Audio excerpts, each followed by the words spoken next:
Crypto currency, हकीकत या बहुत बड़ा धोखा? वो आपकी डाटा से और आपको एडवर्टाइजमेंट शो करके जो है ना वो पैसे कमा रहे हैं। ऑनलाइन जॉब किसी को अपना अकाउंट खुलवा कर देना है कितना खतरनाक? ऐसे अफराद के शर से यकीनन बचे, नहीं तो आप बहुत बड़ा कोई नुकसान उठाएंगे।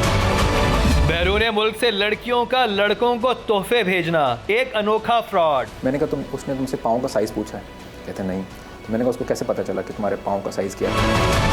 बैंक के नुमाइंदे बनकर कॉल करने वाले कैसे आपको कर सकते हैं कंगाल? वो क्या करते हैं, नए मेंबर्स की इन्वेस्टमेंट लेते हैं और पिछले मेंबर्स को प्रॉफिट देते रहते हैं।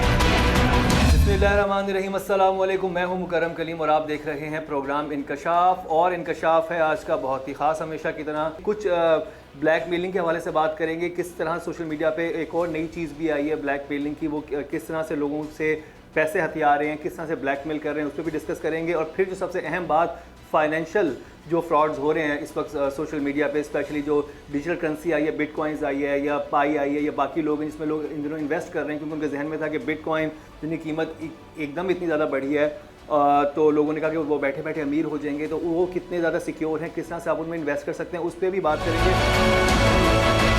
क्या वाकई सुहाने ख्वाब दिखाकर लोगों को बनाया जा रहा है बेवकूफ? कौन है सोशल मीडिया के डबल शाह? डिजिटल डबल शाहों ने कैसे बिछा रखे हैं जाल? क्या है क्रिप्टो करेंसी? क्या बिटकॉइन के बाद पाई क्रिप्टो करेंसी भी लोगों की किस्मत बदलने वाली है? रोजाना पाई करेंसी की माइनिंग करने वालों के साथ क्या होने वाला है कोई खौफनाक फ्रॉड? पाई नेटवर्क ऐप इंस्टॉल करते वक्त जाती इंफॉर्मेशन शेयर करना है कितना खतरनाक? पाकिस्तान में लोग धड़ाधड़ कर रहे हैं पाई ऐप नेटवर्क का इस्तेमाल, लेकिन चौंका देने वाले हैं एथिकल हैकर राफे बलोच के इंकशाफात।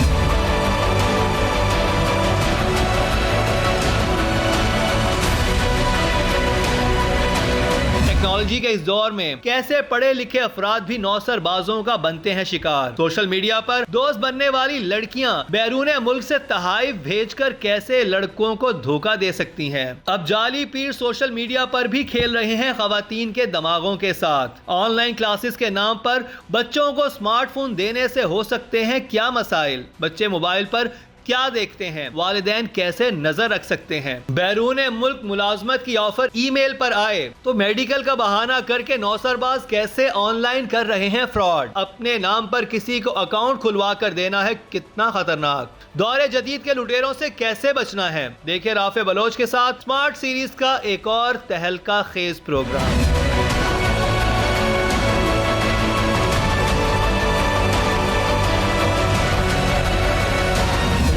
था बट उसमें ना एक काइंड ऑफ एक ट्रिक, स्मार्ट रिटोरिक से एक बड़ी ट्रिकरी इस्तेमाल की गई थी।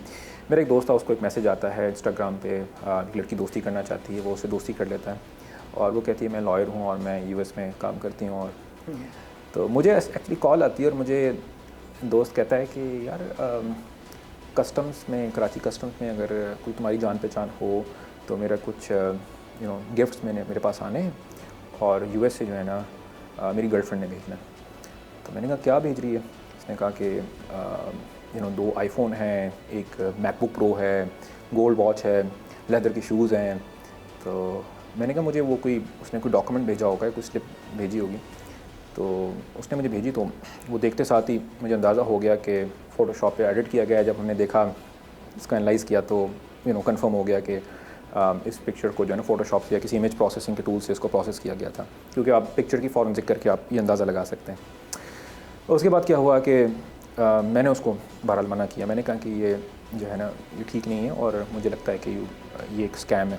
तो उसने कहा कि यार तुम ना जेलस हो रहे हो, और वो तो चूँकि लॉयर है तो वो $10,000 जो है ना घंटा कमाती है पर आवर जो है ना। मैंने कहा यार ऐसा कोई प्रोफेशन नहीं है, अच्छे से अच्छा लॉयर जो है ना वो इतने ज़्यादा पैसे जो है ना वो नहीं चार्ज करता होगा। हो सकता है वो करते भी होंगे, बट समबडी जिसको आप 2-3 दिन पहले, फिर मैंने पूछा कि भाई आप किस तरह से आपकी मुलाकात हुई? उसने बताया इंस्टाग्राम से। मैंने कितना टाइम हो गया? मैंने कहा यार 1 हफ़्ता भी नहीं हुआ और तुम जो है ना मतलब उससे गिफ्ट्स एक्सेप्ट कर रहे हो और वो तुम्हें इतना ज़्यादा जो है ना वो तुम्हारे ऊपर फ़िदा हो गई है कि वो तुम्हें इतने सारे गिफ्ट्स भेज रही है। तो कहते यार तुम जेलस हो रहे हो। तो मैंने कहा चलो ठीक है, तुम्हारी मर्ज़ी है। ऐसे मौक़ों पर अगर इंसान जज्बात की रूह में बहने की बजाय अक्लमंदी का मुजाहिरा करे तो हकीकत उस पर अयां हो जाती है। लेकिन अफसोस इस वाक़े में पढ़ा लिखा शख्स नौसरबाज खातून के हाथों में आ गया। ट्रिक ये थी कि उस खातून ने कहा कि तुमने इसकी ड्यूटी खुद पे करनी है और ड्यूटी उसको बताई गई थी अराउंड 65,000। मैंने कहा कि एक आईफोन की ड्यूटी जो है वो अराउंड आईफोन एक्स मैक्स था उस वक्त, लेटेस्ट जो था, मैंने कहा दैट इज़ अराउंड 42,000। तो ऐसे कैसे हो सकता है कि मैकबुक प्रो हो और लेदर शूज़ हों। फिर मैंने पूछा कि अच्छा उसने तुम्हें लेदर शू भेजा है, क्योंकि उस जो वो स्लिप थी उसके ऊपर लिखा हुआ था कि पेयर ऑफ लेदर शूज़। मैंने कहा उसने तुमसे पाँव का साइज़ पूछा है? कहते नहीं। तो मैंने कहा उसको कैसे पता चला कि तुम्हारे पाँव का साइज़ क्या है? तो बहरहाल उसने फिर भी मेरी बात नहीं मानी। अगले दिन उसकी कॉल आ गई, कहते यार तुम सही कह रहे थे, ये तो सारा धोखा था। और कहते शुक्र है मैं बच गया हूँ। कहते मुझे एक कॉल आती है एक नंबर से और उसने कहा कि हम कराची कस्टम से बात करें और जी आप इजी पैसा कर दें, आपका ये लेदर शूज़ और मैकबुक प्रो आया हुआ है, आप इजी पैसा कर दें अमाउंट जो है ना, और हम आपका माल जो है वो रिलीज़ करते हैं। तो बहरहाल he did not decide, but आप सोचें कितने लोग होंगे जिन्होंने ये पैसे जो हैं दे दिए होंगे। और जब आप एक दफ़ा पैसे देते हैं तो उसके बाद फिर वो बार बार जो है डिमांड करते हैं कि अच्छा ये ड्यूटी लग गई, ये टैक्स लग गया है, एक्साइज टैक्स है। बदलते वक्त के साथ बदल रहे हैं नौसरबाजों के तरीक़ा वारदात। जाली पीर अब सिर्फ अपने आस्थानों पर ही खवातीन की इज्जतों के साथ नहीं खेलते, बल्कि कैसे सोशल मीडिया पर भी इनकी कमजोरियों का फ़ायदा उठाकर उन्हें कर रहे हैं ब्लैकमेल। इंतहाई शर्मनाक है ये इंकशाफ। सिमिलरली हमारे पास इंस्टाग्राम पे एक और केस आया था, वेरी इंटरेस्टिंग केस। उसमें एक शख्स जो है एक आमिल, एक बाबा बना हुआ था और उसने कहा था कि मैं आपकी बता सकता हूँ, प्रेडिक्ट कर सकता हूँ आपके लिए, आपके सक्सेस प्रेडिक्ट कर सकता हूँ आप, क्योंकि नॉर्मली आपको पता है कि हमारे माशरे में एक बहुत बड़ा प्रॉब्लम ये भी है कि ख़वातीन जो हैं वो अप्रोच कर रही होती हैं लोगों को कि भाई हमारे रिश्ते नहीं हो रहे। इसी सेंटिमेंट को ये लोग एक्सप्लॉइट करते हैं। और वो जो साहब थे वो करते ये थे, उनको कहते थे कि भैया, पहले कहते थे कि भाई अपनी हाथ के पिक्चर आप भेजें, वो भेज देती थी और उनको फिर कुछ चीज़ें बताते हैं। अब ये जो प्रेडिक्शंस होती हैं बड़ी जेनेरिक सी प्रेडिक्शंस होती हैं जो हर एक इंसान के ऊपर अप्लाई हो रही हैं। जी आपने बाहर मुल्क जाना है, आपने पैसा आएगा, पैसा आएगा, आप बड़ी डिप्रेस रहे हैं पिछले कुछ अर्से, आपके दोस्त छोड़ के चले गए हैं। तो उसके बाद क्या होता है कि उसको कहते हैं कि आप अपनी कोई काबिल एतराज़ पिक्चर भेजें, ठीक है, और वो बड़ी टेक्निकली तरीके से डिमांड की जाती है और उसके बाद जब वो पिक्चर आ जाती है तो वो फिर उसको ब्लैकमेल कर रहे होते हैं। तो ऐसे केसेस भी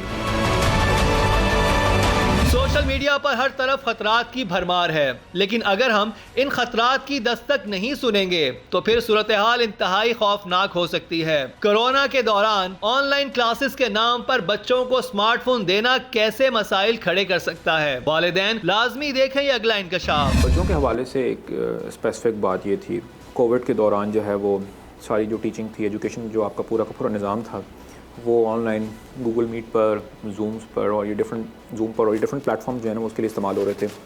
तो ऑब्वियसली ना चाहते हुए पेरेंट्स जो हैं वो मोबाइल फ़ोन्स, स्मार्टफोन्स जो हैं वो उनको लेके देते हैं। तो थोड़ा वादा सेक्रीफाइस कर लें, 5-6 घंटे के लिए अपना फ़ोन पकड़ा दें, मेरा ख्याल हो सकता है अपने बच्चे के लिए तो कर सकते हैं। That is also one thing. दे दें, जब क्लास हो रही है एक फ़ोन रखें, लॉक में रखें, बच्चे की क्लास हो रही है निकाल के दे दिया, वापस से ले लिया। तो मॉनिटर्ड, मैं ये कह रहा हूँ कि मॉनिटर्ड एक्सेस रखें।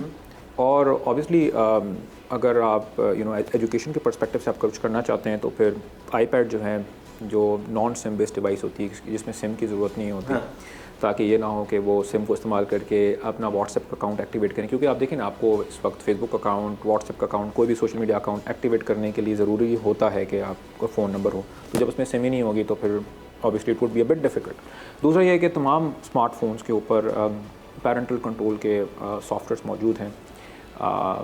जैसे फॉर एग्जांपल आईफोन है तो उसमें आप एक फैमिली शेयरिंग आप कर सकते हैं, जिसमें आप उसकी लोकेशन भी बच्चे की आप ट्रैक कर सकते हैं जीपीएस के थ्रू। तो ये इसकी एक पॉजिटिव यूटिलिटी भी है स्मार्टफोन्स की। लेकिन ये है कि फिर जाहिर सी बात है एट द सेम टाइम, जिस तरह मैंने कहा कि technology is good and bad at the same time. Technology के बुरे इस्तेमाल से कैसे बचना और कैसे अपनों को बचाना है, ये प्रोग्राम एक बेहतरीन दोस्त की तरह आज इन हकाइक से पर्दा उठाएगा जिनके बारे में जानना है इंतहाई ज़रूरी। अब हम बात करते हैं फाइनेंशियल फ्रॉड के हवाले से। उसमें क्या है, ये जो डिजिटल करेंसी है ये हमारे लिए कितनी फ़ायदेमंद है, क्या हम इसमें इन्वेस्ट करें या नहीं करें, इसमें किस किस्म के फ्रॉड होते हैं, किस तरह से अपने आप को 2 नंबरी से और चूना लगने से बचाना है, वो सारी बातें राफ़े में बचाएंगे, लेकिन एक शॉर्ट ब्रेक के बाद।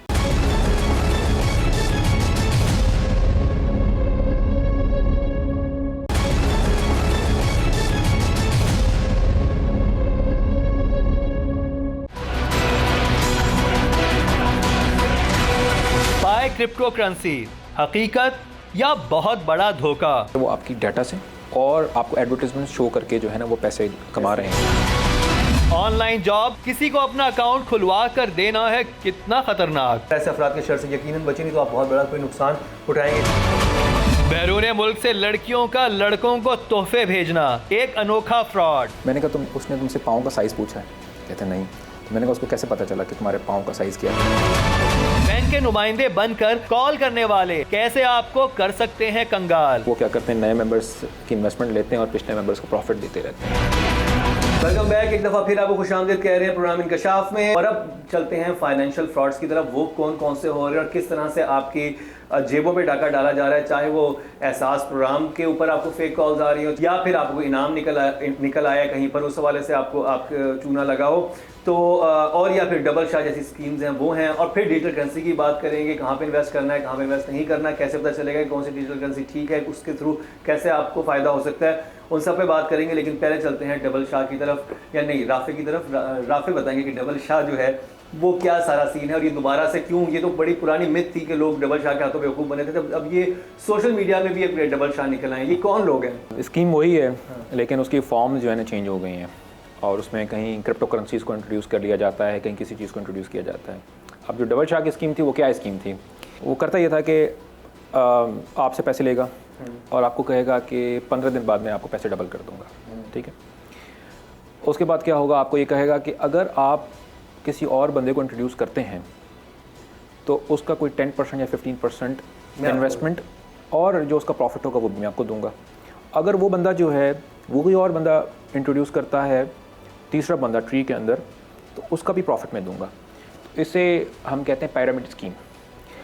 एक पिरामिड इस तरह का एक बनना शुरू हो जाता है। जी, उसमें ये होता है कि आपकी जो इन्वेस्टमेंट होती है, ठीक है, वो आपसे पहले वाले बंदे का प्रॉफिट होता है और जो आपका प्रॉफिट होता है वो आपसे बाद वाला बंदा जो उसमें इंट्रोड्यूस हो रहा होता है वो उसकी इन्वेस्टमेंट होती है। कैसे बनाई जाती हैं ये स्कीम्स और कैसे उनके जरिए होते हैं फ्रॉड, इन तमाम बातों पर जरा गौर कीजिएगा, क्योंकि नौसरबाजों ने हर तरफ बिछा रखे हैं जाल और कोई भी किसी भी अंदाज में आपको बना सकता है बेवकूफ़। अब होता है कि जब ये स्कीम्स बड़ी हो जाती हैं तो एक टाइम आता है, लोग कह रहे होते हैं कि ये आखिर ऐसा कौन सा बिजनेस कर रहे हैं कि 15 दिन, 20 दिन, 1 महीना, 2 महीना या जो भी टाइम फ्रेम है उसमें ये पैसे डबल करके दे रहे हैं। तो ऑब्वियसली आप देखें कि बैंक्स भी जो हैं वो इतना प्रॉफिट जो है नहीं दे रहे हैं, 6% है, 7% है। और अगर आप हाइट पे चले जाएं तो 13% था जिस वक्त स्टेट बैंक ने शरह सूद को जो है ना अपने हाईएस्ट सतह के ऊपर रखा था। तो ऐसा कौन सा राज है, ऐसा कौन सी चीज़ है, ऐसा कौन सा बिजनेस है जो दुनिया की बैंक्स को नहीं समझ में आ रहा और पाकिस्तान में बैठे हुए कुछ लोगों को जो है ना समझ में आ गया है और वो आपको 200% जो है ना वो 300% गारंटी कर रहे होते हैं। तो होता यह है कि जब तक नए मेंबर्स आते रहेंगे तब तक वो क्या करते हैं, नए मेंबर्स की इन्वेस्टमेंट लेते हैं और पिछले मेंबर्स को प्रॉफिट देते रहते हैं। और फिर एक टाइम ऐसा आता है जिस वक्त सस्टेनेबल नहीं होती और रेगुलेटर की नज़रों में भी आ जाती है, लोग भी सारे सवाल कर रहे होते हैं, उस वक्त वो पैसे लेके जो है ना वो भागते हैं। एक बिजनेस था जिसके शिकार हुए थे हमारे एक बहुत ही प्यारे हमारे फेलो एंकर थे मुरीद अब्बास, उनके साथ जो कुछ हुआ वो सारा मामला भी आपके सामने मैंने तो शो भी किया था। तो वो भी एक ऐसी स्कीम में फंस गए थे और फिर उसके बाद जो कुछ हुआ उनकी जान तक चली गई। सिर्फ पैसों में नुकसान नहीं हो सकता, आपकी जान भी जा सकती है। तो खुदारा लालच में ना करिए।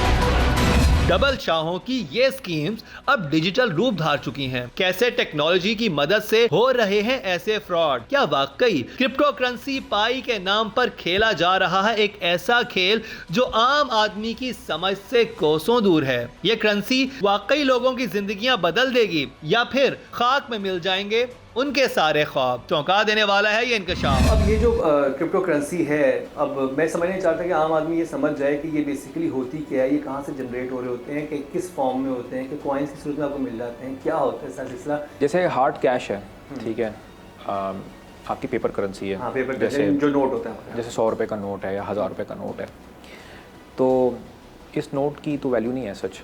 इंट्रिंसिक वैल्यू क्या है इसकी? मतलब ये है कि कागज़ का टुकड़ा है बस, अदरवाइज़ तो कागज़ का टुकड़ा है। लेकिन हुकूमत पाकिस्तान ये कहती है कि ये एक लीगल टेंडर है और इसको अगर आप लेट से प्रेजेंट करेंगे तो आपको इसके बदले आप कोई भी चीज़ परचेज़ कर सकते हैं। ये एक एग्रीड सिस्टम है। अगर आप यही करेंसी लेके चले जाएँ किसी और मुल्क में तो ये वहाँ पर करेंसी नहीं चलेगी, क्योंकि वहाँ पे लीगल टेंडर नहीं है, आपको उस करेंसी के अंदर कन्वर्ट कराना पड़ेगा। तो ये है एक पेपर करेंसी। जो डिजिटल करेंसी है उसकी वैल्यू ये है कि लोग ट्रस्ट करते हैं उसके ऊपर। अगर एक मेजर चंक है लोगों का दुनिया में, और इसके बिहाइंड इंस्टीट्यूशंस, बड़े बड़े इंस्टीट्यूशंस भी आ रहे हैं जो भी इन्वेस्ट कर रहे हैं, लोगों ने बिटकॉइन में और क्रिप्टो करेंसीज़ में ख़रीदो फरोख्त स्टार्ट कर दी है। तो ये एक करेंसी बन गई है इस वक्त ग्लोबली। बिटकॉइंस के एटीएम कनाडा में लग चुके हैं। एग्जैक्टली। क्या आप तो अपना पासवर्ड डालेंगे, जैसे हम एक अपना एटीएम कार्ड डालते हैं, वैसे बिटकॉइन का जो भी पासवर्ड होगा उसको उससे रिलेटेड करेंसी निकल आएगी जितने भी पैसे बनते हैं। तो आप जो है वो it is the first thing that is completely global. उसको आपको कहीं किसी और करेंसी में चेंज करने की ज़रूरत नहीं है। वक्त बदलने के साथ बहुत कुछ बदल रहा है, और जब मामला पैसों का हो तो फिर ऐसी बातों को नजरअंदाज कैसे किया जा सकता है। गौर से सुनिए। हमारे हाथ में नोटिस है तो हुकूमत पाकिस्तान कह रही है कि भाई मैं इसको ऑथराइज कर रही हूँ, या मैं इसकी एक लीगल एग्रीमेंट है आपके और हमारे दरमियान कि भाई हम इसके बदले आपको इतनी चीज़ें मिल जाएंगी, इतने पैसों, इसकी इतनी वक़्त है। उसको कौन ऑथराइज कर रहा है और उसकी कीमत का उतार चढ़ाव वो कौन मॉनिटर करता है, वो कैसे सब कुछ होता है? इस पर रेगुलेटरी की किसी फ्रेमवर्क के तहत तो ये काम कर नहीं रहा क्रिप्टो करेंसीज जो हैं। तो ऑब्वियसली एक स्पेकुलेटिव मार्केट है, चूँकि ये रेगुलेटेड मार्केट में काम नहीं कर रहा तो इसकी प्राइसेस का तो उतार चढ़ाव है। जहाँ तक आपने सवाल ये किया कि इसके पीछे कौन है, तो इसके पीछे कोई एक शख्स नहीं है। बिटकॉइन के बिहाइंड कोई इंस्टीट्यूशन नहीं है, इसके बिहाइंड ट्रस्ट है लोगों का। दुनिया में जो लोग बैठे हुए हैं जो उसको एक्सेप्ट कर रहे हैं as a form of currency, उसके अगेंस्ट वो अपनी कोई इक्विपमेंट है या कोई चीज़ है जिसको बेचने के लिए तैयार है, या देने के लिए तैयार हैं, ट्रेड करने के लिए तैयार हैं। तो एक ट्रेड के लिए एक नया सिस्टम और एक नई करेंसी है जिसको हर कोई एक्सेप्ट कर रहा है, और आहिस्ता आहिस्ता उसकी मकबूलियत जो है ना और बढ़ती जा रही है। बिटकॉइन की मकबूलियत में इजाफा हो रहा है, ऐसे में पाई नामी क्रिप्टो करेंसी के खिलाफ क्यों उठ रही हैं आवाजें? इस सवाल का भी ढूंढेंगे जवाब, लेकिन पहले बिटकॉइन के हवाले से एक इंतहाई अहम बात। यहाँ पर एक अहम सवाल ये पैदा होता है कि जैसे कि अमेरिकन गवर्नमेंट ने कोविड के दिनों में ट्रिलियंस ऑफ डॉलर जो है वो नए छाप दिए, या बिलियंस ऑफ डॉलर नए छाप दिए अपनी ज़रूरियात पूरी करने के लिए, उनको रोकने वाला नहीं था। तो ये बिटकॉइन कौन छापता है, या कौन कोई जनरेट करता है, कौन क्रिएट करता है, और उस पर कैसे नज़र रख सकते हैं, उसका क्या प्रोसीजर है? इसकी सप्लाई जो है वो लिमिटेड है। टोटल जो बिटकॉइंस माइन होंगे वो 21 मिलियन बिटकॉइन माइन होंगे, इससे ज़्यादा बिटकॉइंस माइन नहीं हो सकते दुनिया में। ये अच्छा ऑलरेडी स्टैंडर्ड्स पहले सेट कर लिया गया, ये उसके प्रोटोकॉल के अंदर ये चीज़ तय कर दी गई है कि टोटल बिटकॉइन जो इन एग्जिस्टेंस आएंगे, जो माइन होंगे, वो 21 मिलियन बिटकॉइन है। और एक बिटकॉइन बनेगा कैसे, कौन बनाएगा, ये कौन इसको माइन करे, कैसे? इसको माइनर्स होते हैं जो माइन करते हैं। बिटकॉइन जो नया प्रोड्यूस करने का तरीका होता है वो माइनिंग के लिए होता है। जब मैं आपको कुछ पैसे भेजता हूँ, या लेट से मैं आपको बिटकॉइन भेज रहा हूँ, तो वो ट्रांजैक्शन जो कंफर्म होगी कि मैंने वाकई पैसे आपको भेजे हैं और आप तक वो पैसे जो है ना रिसीव हो रहे हैं, मैं लेजिटिमेट इसका सेंडर हूँ, ये सारा का सारा काम माइनर्स ने करना है। माइनर्स ने जब ये ट्रांजैक्शन इसकी कंफर्म करनी है, जो मैंने बताया 51% जो कंसेंसस के साथ, उसके बाद क्या होगा कि वो पैसे आपके अकाउंट में ट्रांसफ़र हो जाएंगे। और जब आपके अकाउंट में ट्रांसफ़र होंगे, सवाल आप ये करेंगे कि वो स्टोर कहाँ पे हो रहा है। वो डिस्ट्रीब्यूटेड है। ब्लॉकचेन एक डिस्ट्रीब्यूटेड लेजर है जिसकी कॉपीज़ जो हैं वो लाखों करोड़ों कॉपीज़ जो है ना दुनिया में मौजूद हैं, और लोग उसके लेजर को मेंटेन कर रहे हैं। जैसे ही माइनर्स ने कंफर्म किया तो सब ने अपने अपने बिटकॉइन के लेजर को जो है ना अपडेट कर दिया। तो ये एक मैकेनिज़्म है जिसके ऊपर सारे के सारे लोग एग्री कर रहे हैं। अब इसको आप इसलिए गवर्नमेंट अपनी मर्ज़ी से ज़्यादा बिटकॉइन नहीं प्रिंट कर सकती क्योंकि गवर्नमेंट के कंट्रोल में नहीं है ये।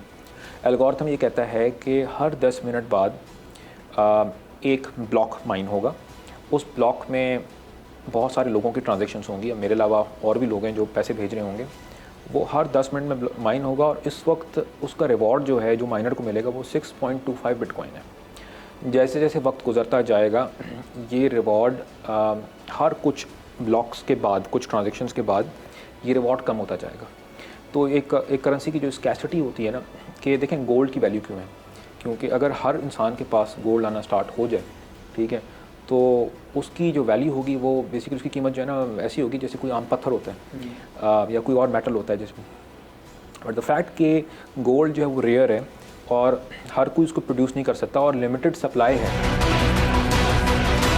बिटकॉइन क्रिप्टो करेंसी की मकबूलियत में इजाफा हो रहा है, लेकिन पाई करेंसी के खिलाफ क्यों उठ रही हैं आवाजें? क्या वाकई पाई क्रिप्टो करेंसी के जरिए किया जा रहा है कोई फ्रॉड, या पाई करेंसी की कदर घटाने के लिए इसके खिलाफ चली जा रही है कोई चाल? ये सब दिखाएंगे आपको, लेकिन एक शॉर्ट ब्रेक के बाद।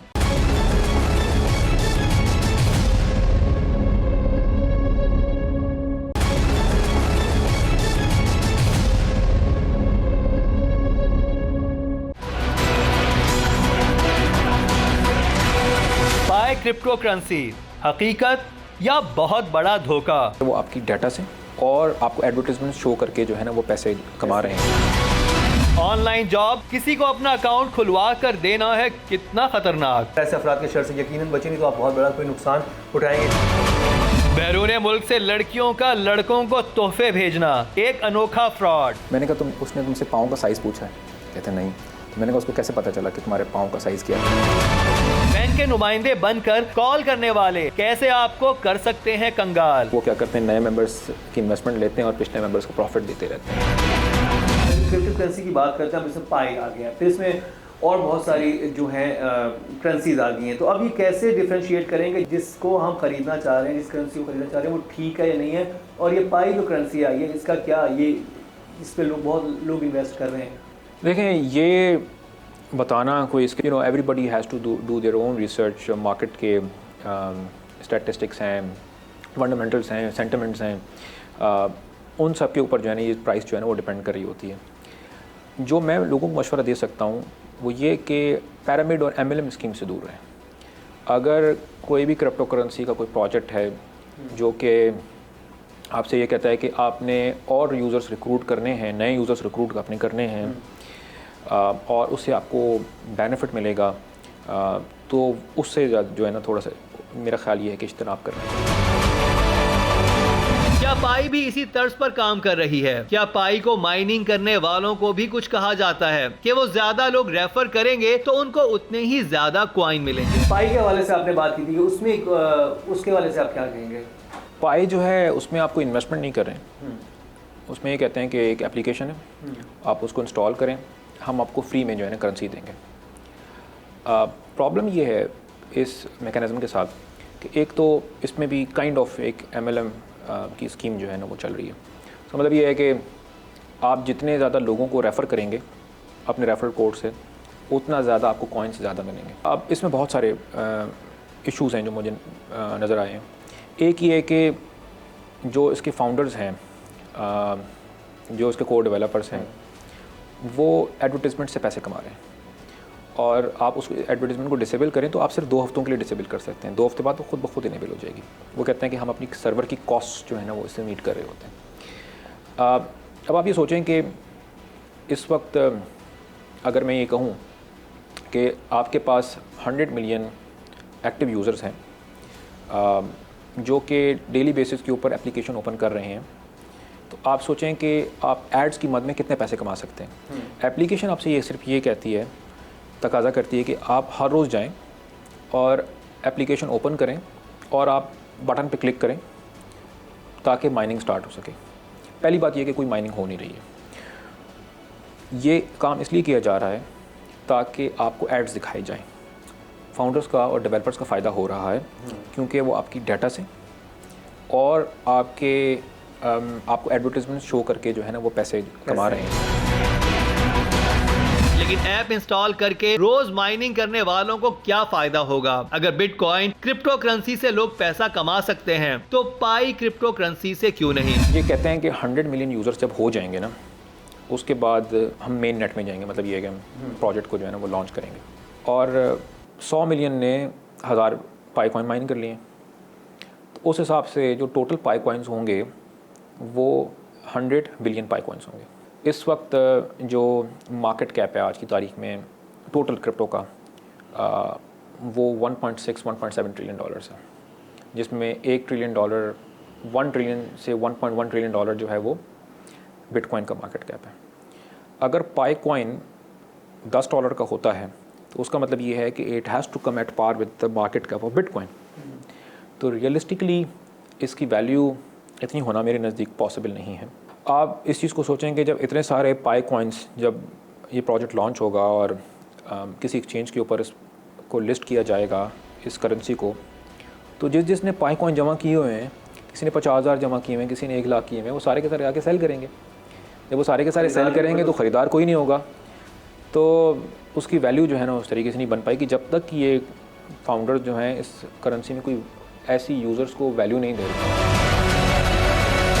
यकीनी तौर पर यह बातें गौर तलब हैं, लेकिन पाई की माइनिंग करने वाले इन तमाम तर खदशात के बावजूद ये कहते सुनाई देते हैं कि हम ऐसी कौन सी सरमाया कारी कर रहे हैं कि हमें नुकसान होगा। रोजाना बस पाई ऐप का बटन दबाते हैं और माइनिंग हो जाती है। जब हम दीगर सोशल मीडिया ऐप्स पर सारा दिन जाया करते हैं, वहाँ 1 सेकंड में पाई का बटन दबाने से क्या फर्क पड़ता है। मुझे एक बात बताएं कि चले बिटकॉइन में तो आपको पैसे लगाने पड़ रहे हैं, ठीक है, आपने कहा कि $1000 का आपने एक बिटकॉइन खरीदा जिसको आपने खरीदा था, इसमें तो कुछ खरीदना नहीं पड़ रहा, आपको सिर्फ एक ऐप पे जाके कुछ टाइम स्पेंड करना और आपके पैसे बन जाएंगे, वो चाहे 10 रुपये बन जाए या वो लाखों बन जाए, तो उसमें किसी में लॉस नहीं है।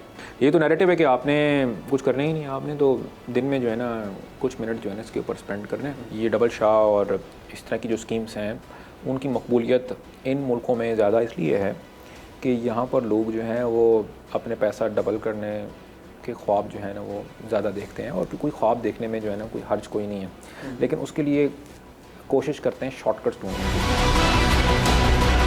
पाई में प्रॉब्लम ये है कि आप अपना डाटा तो ट्रेड कर रहे हैं।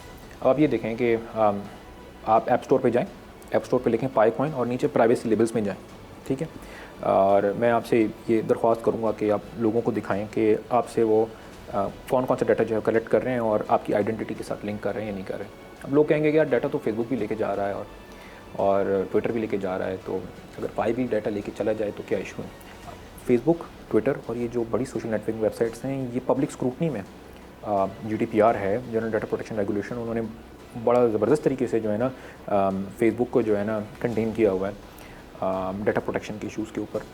तो वहाँ पर ऐसे प्रॉब्लम्स नहीं आ सकते इतना आसानी से, क्योंकि अगर वो कोई भी चीज़ करेंगे they are always in radar of all the intelligence agencies. ये एक प्रॉमिस है कि जिस वक्त ये करेंसी जब ट्रेड के लिए होगी और जिस वक्त इस करेंसी को लॉन्च किया जाएगा उस वक्त लोगों को जो है ना प्रॉफिट दिया जाएगा। मैं सिर्फ ये कह रहा हूँ कि लोगों को प्रॉफिट हो ना हो, लेकिन इसके फाउंडर्स और डेवलपर्स को जो है ना ठीक ठाक प्रॉफिट हो रहा है। और आप ये देखें कि ये कहते ही हैं कि हर बंदे ने KYC के थ्रू जाना है। KYC is know your customer, जिसमें एक थर्ड पार्टी इन्होंने एप्लीकेशन बताई हुई है, कंपनी बताई हुई है जो आपको वैलिडेट करेगी। तो ये ना हो कि आपने मल्टीपल अकाउंट्स बना के मल्टीपल मोबाइल के ऊपर आपने पाई की एप्लीकेशन इंस्टॉल करके आपने जो है ना वो करेंसीज़ जो है ना बहुत ज़्यादा माइन कर ली हों। अब आप ये देखें कि वो ये कहते हैं कि 1 लाख लोग जो हैं उनको फ्री स्लॉट्स मिलेंगे, उसका मतलब ये है कि बाकी लोग पे करेंगे। अब आप सोचें कि 100 मिलियन में से अगर आप 1 लाख निकाल लें जिनको फ्री स्लॉट्स मिलते हैं और जो बाकी रह जाते हैं, अगर वो $0.1 भी देते हैं KYC के लिए, इस वेरिफिकेशन के लिए, तो आप बताएं कि ये कितने पैसे हैं जो कि कमाए जा सकते हैं। तो उसको मोनेटाइज़ करने के बहुत सारे तरीके होते हैं। प्रॉब्लम ये है कि जिस वक्त ये करेंसी लिस्ट होगी किसी क्रिप्टो पे एक्सचेंज के ऊपर, तो हर बंदा ये कहेगा कि यार मैंने 1 साल 2 साल से मैंने ये जो आपकी ऐप इस्तेमाल कर रहा हूँ, डेली में ऐड देख रहा होता हूँ, तो मुझे भी तो कुछ फ़ायदा हो। उस वक्त हर कोई कहेगा कि मैं इसको सेल कर लूँ, और जिस वक्त ये सेल होगा तो उसकी कोई वैल्यू नहीं रहेगी। शॉर्टकट की आड़ में कैसे हो सकता है फ्रॉड? बैरून मुल्क जॉब की ऑफर करके कैसे लगाया जाता है चूना? बैंक के नुमाइंदे बनकर कॉल करने वाले कैसे आपको कर सकते हैं कंगाल? अपने नाम पर किसी को अकाउंट खुलवा कर देना हो सकता है कितना खतरनाक। ये सब दिखाएंगे आपको, लेकिन एक शॉर्ट ब्रेक के बाद।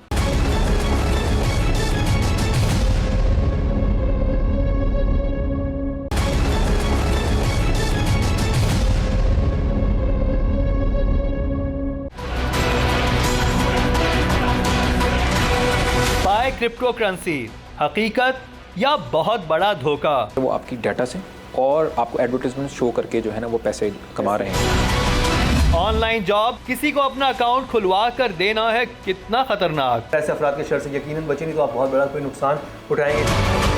बैरून मुल्क से लड़कियों का लड़कों को तोहफे भेजना एक अनोखा फ्रॉड। मैंने कहा उसने तुमसे पाँव का साइज़ पूछा है? कहते नहीं। तो मैंने कहा उसको कैसे पता चला कि तुम्हारे पाँव का साइज़ क्या है? बैंक के नुमाइंदे बनकर कॉल करने वाले कैसे आपको कर सकते हैं कंगाल? वो क्या करते हैं, नए मेंबर्स की इन्वेस्टमेंट लेते हैं और पिछले मेंबर्स को प्रॉफिट देते रहते हैं। 5 इस वक्त फ्रॉड बताएं जिसको सोशल मीडिया फेसबुक इधर उधर जो है हो रहे हैं।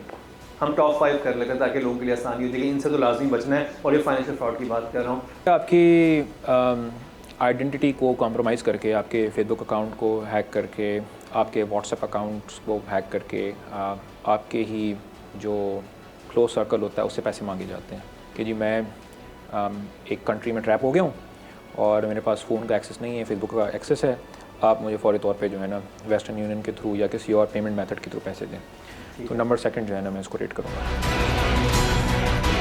याद रखें, अगर फेसबुक, व्हाट्सएप या किसी भी ऐप पर जब आपके किसी फैमिली मेंबर या दोस्त का मैसेज मौसूल हो तो जल्दबाजी में उसे पैसे भेजने की बजाय एक दफा तहकीक जरूर कर लें, क्योंकि ऐन मुमकिन है दूसरी तरफ आपका दोस्त या फैमिली मेंबर नहीं बल्कि कोई नौसरबाज हो।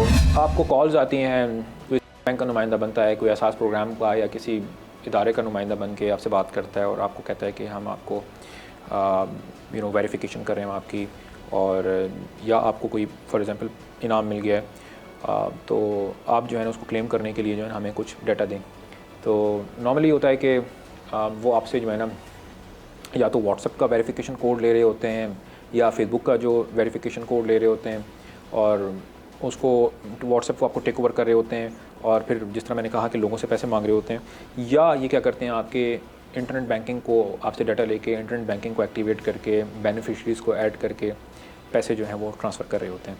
क्योंकि ये यहाँ मैं आपको रुकूँगा, क्योंकि ये मैंने एक देखा था कि एक दफ़ा मुझे खुद ये एक ईमेल आई थी जिसमें मुझसे ऐसी इन्फॉर्मेशन मांगी गई थी, इसमें क्योंकि जितने भी आपके बैंक्स होते हैं या आपकी वालदा का नाम आपसे पूछते हैं, इसके अलावा आपका जो कार्ड होता है डेबिट कार्ड या क्रेडिट कार्ड, उसके पीछे 3 वो होते हैं, वो जो हिंद से लिखे हुए होते हैं उनके बारे में आपसे पूछा जाता है और भी कुछ इन्फॉर्मेशन मांगते हैं और बहुत सारी इन्फॉर्मेशन के पास ऑलरेडी आ गई होती है थ्रू, क्योंकि आपको पता है कि हमारा जो नादरा का बहुत सारा डाटा है वो भी कंप्रोमाइज़ हुआ हुआ है, तो एक्चुअली आपके फ़ोन नंबर्स तो जितने होते हैं वो निकल आते हैं, तो उनको फ़ोन की एक्सेस तो मिल जाती है और फिर उसके बाद वो बाकी चीज़ें आपसे पूछ के तो ये कर सकते हैं कि वो ऑनलाइन ख़रीदारी भी कर सकते हैं आपके अकाउंट से। तो वो एक बड़ा अहम बात है कि आपने किसी को अपनी पर्सनल इन्फॉर्मेशन नहीं देनी। फ्रॉड करने वाले एक से बढ़कर एक हरबा इस्तेमाल कर सकते हैं, लेकिन याद रखिए उनके हर हरबे का निकाला जा सकता है तोड़। ऑनलाइन जॉब स्कीम्स जो हैं वो इस तरह से होती हैं कि आपको ईमेल्स आती हैं, क्योंकि अब कि घर बैठे इतने पैसे बना लें, और वो अक्सर ऐड हम देखते हैं। ये एक बड़ा स्पेसिफिक वर्जन है। हाँ। इसमें ये होता है कि हर एक ने कहीं ना कहीं अप्लाई किया होता है, नौजवान नस्ल है और आपको पता है जॉब्स की उस तरह से किल्लत है तो लोग मिडल ईस्ट की तरफ रुख करते हैं। तो आपको ईमेल आती है कि जी आपने किसी XYZ वेबसाइट के अंदर जो है ना आपने अप्लाई किया था, अपनी CV अपलोड की थी और आपकी your CV has been selected. तो आप इस तरह से करें कि वीज़ा की फ़ी जो है ना आप हमें प्रोवाइड करेंगे या किसी जगह से जो है ना आप मेडिकल करवा लें, ठीक है, for the visa to process. आपको बताया जाएगा कि 5000 दिरहम या 6000 दिरहम या जो भी एक्स अमाउंट ऑफ मनी जो है वो आपको दिए जाएंगे हर महीने, और वो साथ ऑफ़र लेटर भी दिया जाएगा। आप कहेंगे यार बग़ैर पैसों के, बग़ैर किसी इंटरव्यू के या बग़ैर पूरा जो प्रोसेस है, क्योंकि ज़ाहिर सी बात है मेरा जॉब भी मिल गई और मुझे इतने पैसों का प्रॉमिस भी कर लिया गया, लेकिन ये कहते हैं कि वीज़ा जो है ना आप देंगे। तो ये एक फ्रॉड है जो लोगों के साथ किया जाता है। वीज़ा के पैसे वीज़ा ऑफिस में जमा होते हैं, तो वो नहीं, वो ये कहेंगे कि किसी अकाउंट में आप पैसे जमा करवा लें, या वो कहेंगे कि लोगों ने ये भी किया हुआ था कि हमने हमारी नज़र से ये चीज़ गुजरी कि लोगों ने फ़ेक लैब्स भी इस्टेब्लिश की हुई हैं। कहते हैं कि आप वहाँ जाएँ और आपका मेडिकल टेस्ट होगा और उसकी बड़ी एक्सॉर्बिटेंट कॉस्ट बता देते हैं, 30,000 40,000 में जो आपका टेस्ट होता है। वहाँ जाते हैं, आप टेस्ट करवाते हैं और बाद में आपको कोई रिस्पांस नहीं आता। आप चले जाते हैं उनके पास जहाँ से आपने टेस्ट करवाया होता है, वो तो कहते हैं कि भाई हमें तो उन्होंने रेफ़र किया था टेस्ट का, तो हमारा तो कोई काम नहीं है। जहां मुलाजमत के नाम पर बहुत सारे लोग बनते हैं ऐसे नौसरबाजों का शिकार, वहीं सोशल मीडिया पर कुछ पुरकशिश स्कीम्स के जरिए भी किया जाता है फ्रॉड। आखिरी कोई तरीका जो आप डिस्कस करना चाहें? आखिरी तरीका, फेसबुक पेजेस पे लोगों को अट्रैक्ट करने के लिए स्कीम्स बताई जाती हैं कि हर महीने घर बैठे बैठे आपको 20,000 रुपये या 30,000 रुपये जो मिलेंगे। तो आप उनको अप्रोच करते हैं, वो आपसे कहते हैं कि आप एक बैंक अकाउंट ओपन करवाएं अपने नाम पर। आप बैंक अकाउंट ओपन करवाते हैं अपने नाम पर और कहते हैं कि एड्रेस और फ़ोन नंबर जो है ना आपने हमारा देना है। तो एड्रेस जो है ना उनका कोई एड्रेस होता है जहाँ पर ATM कार्ड वो रिसीव करते हैं, और फ़ोन नंबर जो है ना उनका कोई फ़ोन नंबर होता है जो किसी और नाम पर रजिस्टर्ड होता है। अब आपका जो बैंक अकाउंट होता है वो उनके इस्तेमाल में आ जाता है। आपको पहले महीने 20,000 रुपये दे देते हैं, आप खुश हो जाते हैं, दूसरे महीने से वो पेमेंट डिस्कनेक्ट कर देते हैं या लेट से तीसरे महीने से वो डिस्कनेक्ट कर देते हैं। ये जो आपके अकाउंट्स होते हैं ये मुख्तलिफ मनी लॉन्ड्रिंग की एक्टिविटीज़ में इस्तेमाल होते हैं। दूसरा ये कि ये जो फ्रॉड्स की जो अमाउंट होती है, जब आपको कॉल्स आती हैं मुख्तलिफ प्रोग्राम से और आपके अकाउंट से जो पैसे निकाले जाते हैं, तो ये आपके ये अपने ज़ाती अकाउंट्स में नहीं ट्रांसफ़र करते, ये करते हैं कि उस शख्स के अकाउंट में ट्रांसफ़र करते हैं या मल्टीपल अकाउंट्स उनके पास होते हैं, उनमें से किसी एक अकाउंट में ट्रांसफ़र करके फिर तीसरे के अकाउंट में ट्रांसफ़र करके ATM कार्ड से पैसे विड्रॉ करवा लेते हैं। इन केस अगर FIA के ऊपर इन्वेस्टिगेट करेगा तो बशीर इंडिया में आप आ सकते हैं, चूँकि आपने अबैटमेंट की है, abatement of crime is also crime, ये बड़ी सहूलतकार और फैसिलिटेटर बने हैं आप। बहुत शुक्रिया राफे बलोच हमें वक्त देने के लिए, और आज बहुत सारी अहम बातें हमें डिस्कस की आज के एपिसोड में। ये वो चीज़ें हैं जो आपको स्मार्ट बनाएंगी, जो आजकल का ज़माना चल रहा है उस हवाले से स्मार्ट होना बहुत ज़रूरी है। जो एक क्रक्स जो मुझे समझ आया है कि लालच में ना पड़ें। कोई भी इंसान आपको ऐसा कोई दावा कर रहा है कि आपको बहुत ही कम अर्से में बहुत ज़्यादा मुनाफा दे सकता है, तो उससे बचिए, और ऐसे अफराद के शर से यकीनन बचिए, नहीं तो आप बहुत बड़ा कोई नुकसान उठाएंगे। इसी के साथ ही मुकर्रम कलीम, राफे बलोच और टीम इंकशाफ को दीजिए इजाज़त, लेकिन देखना ना भूलिएगा हमारा अगला इंकशाफ।